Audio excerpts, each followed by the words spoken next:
And were you always interested in acting? I've never been interested. I'm still not interested in acting. No? No. In fact, you know, I was wondering, do you consider yourself an actor? Never. I never have. It's a great mistake that I've ever been in front of a camera. Seriously. Oh, come on. It is. Really? It truly is. I never wanted to be a performer. I was a writer who stopped writing the second I went to university.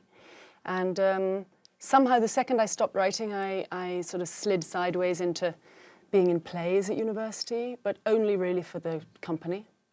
And then just at the point when I realised I wasn't interested in the theatre, I met a really extraordinary man called Derek Jarman. And you all worked together for 10 years? Yeah, 9 years. 9 and years. He died very sadly in '94, but we made 7 films together. What was it about that relationship, that collaborative effort that so ignited your creative side? He made it possible for me to play, and it was like a sort of kindergarten.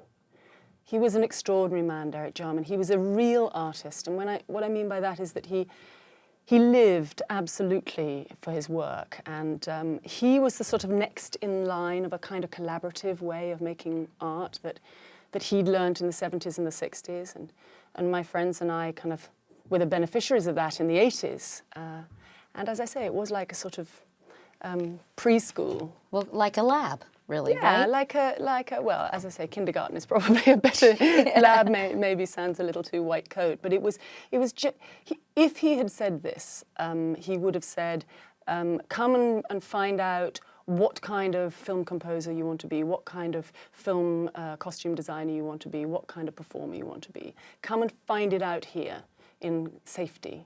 And then every year or so we would throw out a film, but they were very often experimental films shot on Super 8. They were, you know, the films that I cut my teeth on performing in front of the camera with they weren't acting, they were home movies of me crawling through stones silent.